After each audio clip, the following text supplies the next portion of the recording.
আমার সঙ্গে কখনো কাউকে শরীক করবে না। সুন্দর একটি আয়াত। সম্মানিত প্যার হাজিরা, আমি যে সূরাটি তিলাওয়াত করেছি সূরাটি অনেকের জানা, ছোট্ট একটি সূরা, সূরাতুল লাহাব। এই সূরা লাহাব হচ্ছে কোরআনুল কারীমের ধারাক্রম অনুসারে 111 নম্বর সূরা। এই সূরাটির মধ্যে আয়াত আছে 5টি, শব্দ আছে 23টি, অক্ষর আছে 77টি। সূরাটি মক্কায়, সূরাটি মক্কি জীবনে অবতীর্ণ হয়েছে একবারে শুরুর দিকে। শুধু শানে নজুলটা একটু সামথিং বলবো, আমি বলি আমার আলোচনা শেষ করব, যেহেতু আমার সময় শেষ, আর আমি এলাকারে চাওয়া, আমি এলাকারই সন্তান। তাহলে এখানে সর্বপ্রথম আল্লাহ রাব্বুল আলামিন বললেন তাব্বাত ইয়াদা আবি লাহাবি ওয়া তাব, ধ্বংস হয়েছে আবু লাহাব এবং তার দুটি হাত। তাব্বাত ইয়াদা আবি লাহাবি ওয়া তাব, এই তাব্বাত ইয়াদা আবি লাহাব বললে হয়ে যেত। আল্লাহ রাব্বুল আলামিন ওয়া তাব কেন বললেন? এখানে আবি লাহাব বললেই আবু জেহেল অর্থাৎ আবু লাহাব ধ্বংস হয়ে গিয়েছে এবং তার দুটি হাত ধ্বংস হয়ে গিয়েছে। ওয়াতাব্য বলার কারণ সংক্ষিপ্ত, ওয়াতাব্য বলার কারণ হচ্ছে আল্লাহ রাব্বুল আলামিন গ্যারান্টি দিয়েছেন সে ধ্বংস অনিবার্য। কেন? চমৎকার একটি বিষয় হলো, আবু লাহাব মরণের 10 বছর আগে সূরা লাহাব নাজিল হয়েছে। কত বছর আগে? তাহলে 10 বছরে রাসূল সাল্লাল্লাহু আলাইহি ওয়াসাল্লাম কি আবু লাহাবের কাছে দাওয়াত দেননি? কথা বলেন এখানে, দেননি?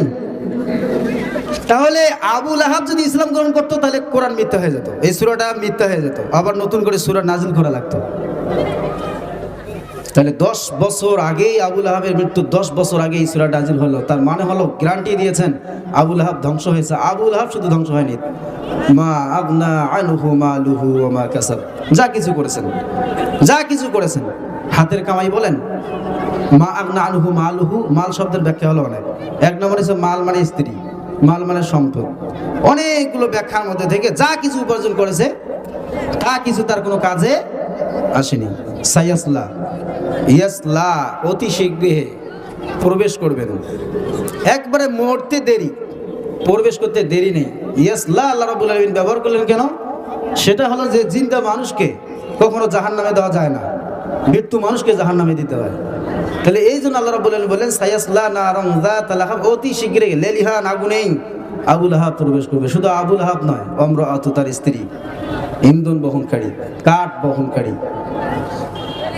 ফি জিদিহা হাবলুম মিন মাসাদ, এমন ভাবে তার স্ত্রীর মৃত্যু হবে। স্বামী তো খারাপ, স্ত্রীও খারাপ, চগলখড়িগিরি, মানুষের কাছে মানুষের কথা লাগিয়ে দেয়, দ্বন্দ্ব বিদ্বেষ ছড়িয়ে বেড়ায়, রাসূল সাল্লাল্লাহু আলাইহি সাল্লামকে মারার জন্য লাঠি নেয়, খোঁজাখুঁজি করে।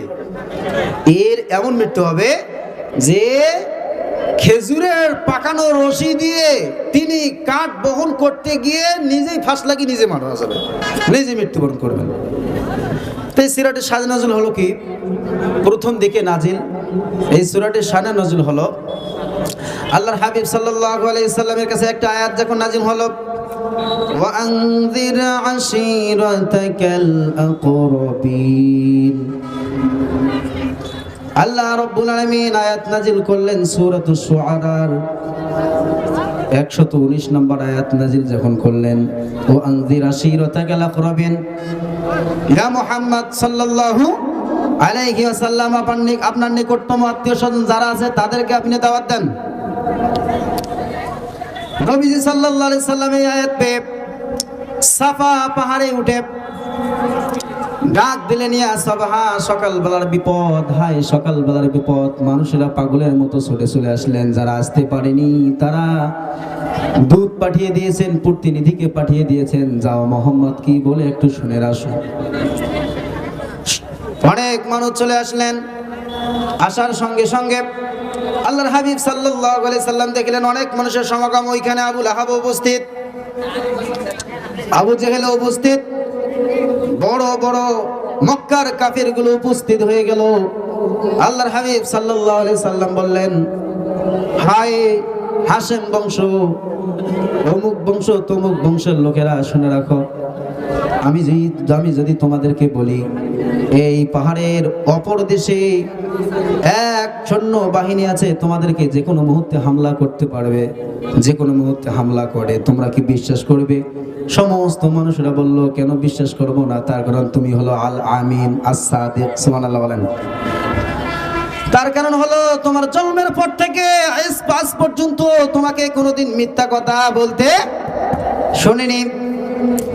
তুমি আমানতদারিতা, তুমি সত্যবাদী, সাদিক, সাদিকুল আমিন, সাদিকুল আসদাক, তুমি সত্যবাদী, তুমি তো কোনোদিন মিথ্যা কথা বলো না। আসলে আল্লাহর হাবিব সাল্লাল্লাহু আলাইহি সাল্লাম আমাদের আকীদা জীবনে কোনোদিন মিথ্যা কথা বলেনি। তিনার জীবনের সমস্ত গুনাহ আল্লাহ মাফ করে দিয়েছেন, পূর্বের সামনের যত গুনাহ আছেন সমস্ত গুনাহ মাফ করে দিয়েছেন। নবী করিম সাল্লাল্লাহু আলাইহি সাল্লাম হলো নিষ্পাপ। কেননা মক্কার কাফেররা যদি কাফেলা নিয়ে কোথায় যেতেন, মক্কার কাফেরগুলো যদি কোনো রকম ব্যবসা বাণিজ্য করার জন্য সিরিয়ায় যেতেন, যে কোনো জায়গায় যেতেন, আল্লাহর হাবিব সাল্লাল্লাহু আলাইহি সাল্লামের বাসায় মালজাল রেখে যেতেন।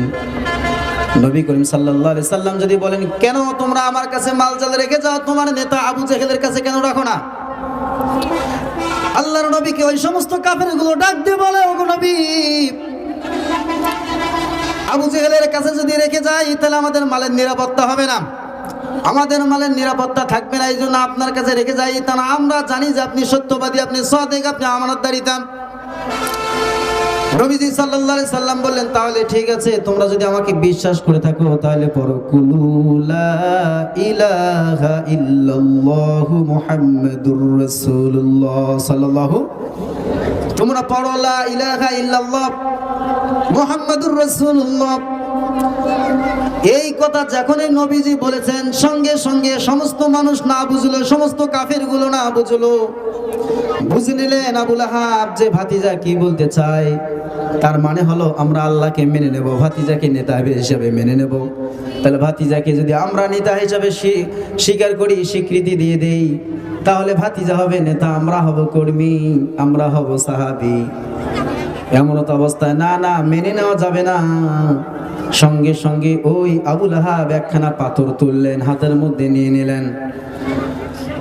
ওই আবুল আহাব যখন একখানা পাথর নিয়ে নিলেন, পাথর নিয়ে নেওয়ার সঙ্গে সঙ্গে আল্লাহর হাবিব সাল্লাল্লাহু আলাইহি সাল্লামের প্রতি তাফসীর মাহফিলের পক্ষ থেকে গোলাপ শুভেচ্ছা, সভাপতির আগমন, তাফসীর মাহফিলের পক্ষ থেকে গোলাপ শুভেচ্ছা। সংগ্রামী মুসলিম তাওহীদি জনতা, একদিন ব্যাপী ঐতিহাসিক তাফসীরুল কোরআন মাহফিল ঠিক বীরগঞ্জ বসনিয়াপাড়া জামে মসজিদ ও জমিরা বেগম এতিমখানা হাফিজিয়া মাদ্রাসার উন্নয়ন কল্পে হাফেজ ছাত্রদের দস্তরবন্দি উপলক্ষে আজকের এই তাফসীর মাহফিলের সম্মানিত বরেণ্য সভাপতি, এলাকার বিশিষ্ট ব্যক্তিত্ব জনাব মোহাম্মদ মুস্তাকির আলমকে মঞ্চে বরণ করে নিয়ে আসন গ্রহণ করার বিনীত অনুরোধ করছি। সঙ্গে সঙ্গে ওই আবুল আহাব একখানা পাথর নিয়ে নিলেন। নিয়ে নেওয়ার পর আগে একটা গালি দিলেন।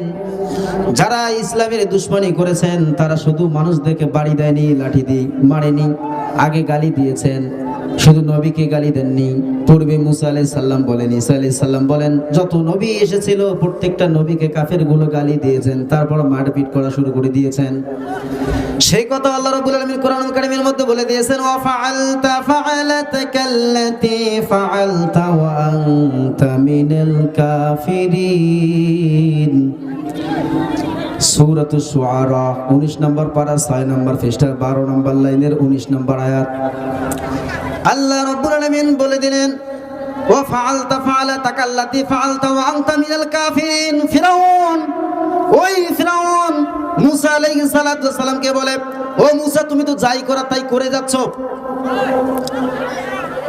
যাই করা দরকার তাই তুমি করে যাচ্ছ, যা বলার দরকার তাই তুমি বলে যাচ্ছ, আসলে তুমি একটা কাফের। নাউজুবিল্লাহ বলেন। বুঝতেছেন কে কাকে কাফের বলতেছে? বুঝতেছেন? তাহলে এই ফিরাউন মুসা আলাইহিস সালামকে কাফের বললেন, শুধু তাই নয়, আল্লাহ রাব্বুল আলামিন বললেন আর কোরআনুল কারীমের মধ্যে, ফিরাউন কি বলেন, আম আনা খায়রুম মিন হাযাল্লাযী হুয়া ইউবিন ওয়া লা ইয়াকাদু ইউবিন। রাব্বুল আলামিন বললেন, ওই ফিরাউন বলেছিল, ও আমার পরিষদ বর্গের লোকেরা, শোনো শোনো, তোমরা যে এখানে আছো, ফিরাউনও যেখানে উপস্থিত আছে, তোমরা জানো না ওই মুসার চাইতে কি আমি উত্তম না? মুসা তো একটা ছোট মনের মানুষ, হীন মানুষ, এমনকি মুসা স্পষ্টভাবে কথাও বলতে পারে না। একটার পর একটা যখন বললেন, বলাবার পর এইবার ওই ফিরাউন একজন লোককে সেট করলেন। ওই জামানার আলেম ছিলেন, ওই আলেমের নাম হয়েছে বালাম বিন বাউর।